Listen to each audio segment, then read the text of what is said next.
পবিত্র রমজানে নাজাতের 10 দিন গণনা শুরু হচ্ছে। তো আর সেই সাথে লাইলাতুল কদরের গণনা শুরু হয়ে যায়।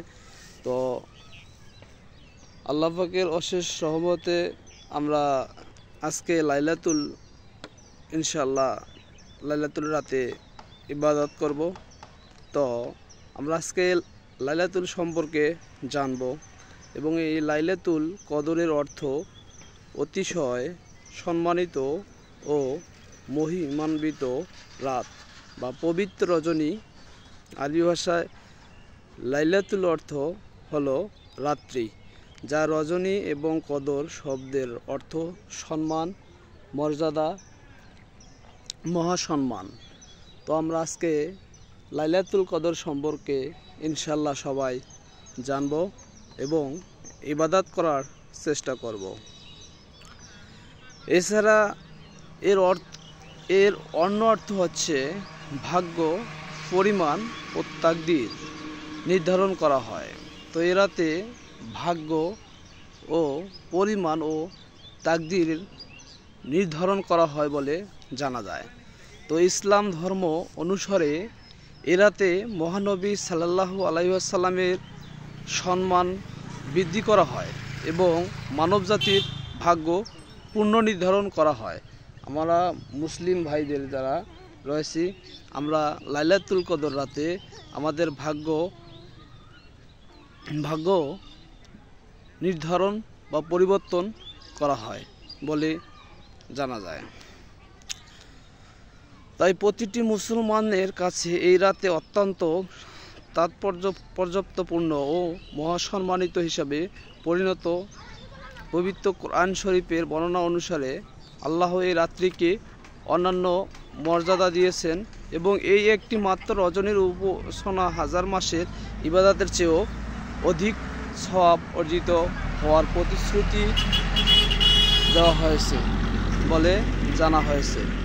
তো প্রতি বছর মাহে রমজানের এই মহিমান্বিত রজনী লাইলাতুল কদরের মুসল্লিদের জন্য সৌভাগ্য বয়ে আনে। তো লাইলাতুল কদরের শুরুতে আল্লাহ এ রাতকে সকল রাতের চেয়েও শ্রেষ্ঠত্বের মর্যাদা দিয়েছেন বলে জানা যায়। তো আমরা আজকে লাইলাতুল কদরের রাতের শ্রেষ্ঠতম রাত বলে মনে করি। পবিত্র কোরআনে এ রাতকে প্রশংসার সাথে উল্লেখ করা হয়েছে যে আল্লাহ নিজেই তিনি তার কালাম সম্পর্কে বলতে গিয়ে ইরশাদ করেন, নিশ্চয় আমি এটি নাজিল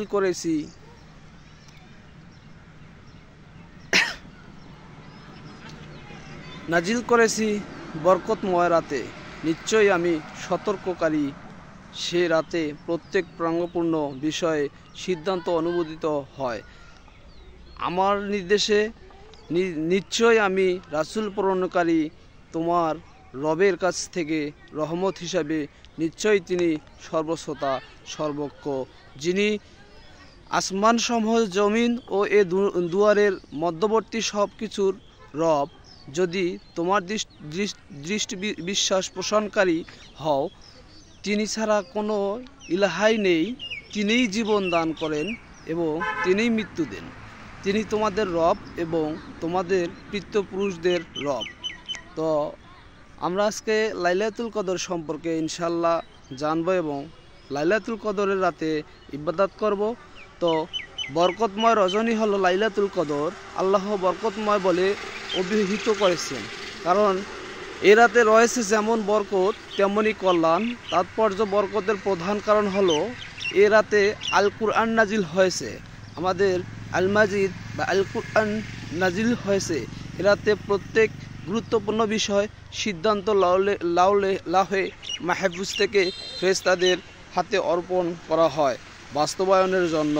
এ রাতের অপর একটি বিশিষ্ট হলো আল্লাহ তাআলা এ রাত সম্পর্কে একটি পূর্ণ সূরা অবতীর্ণ করেছেন, যা কিয়ামত পর্যন্ত পঠিত থাকবে।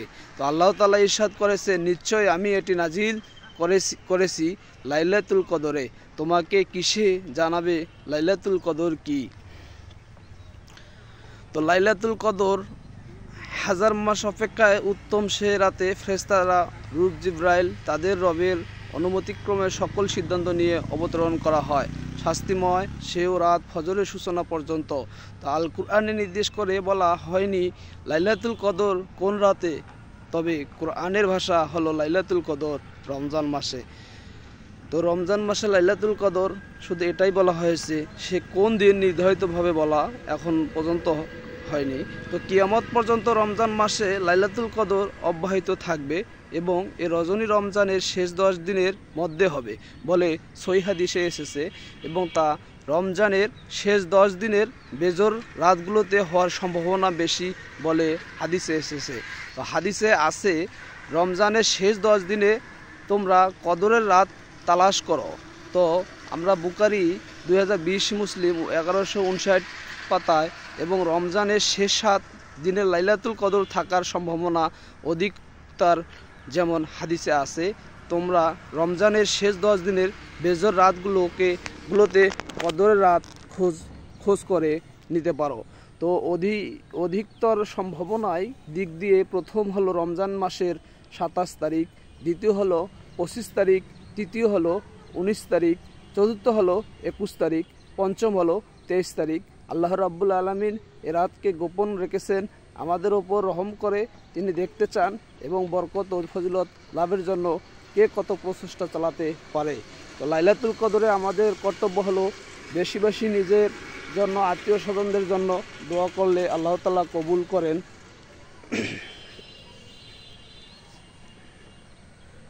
তো ইনশাল্লাহ আমরা আজকে লাইলাতুল কদরের রাত, তো সবাই সবার জন্য দোয়া করব। আমার পরিবারের জন্য সবাই আপনারা দোয়া করবেন, আমিও আপনাদের পরিবারের জন্য সবাই দোয়া করব ইনশাল্লাহ।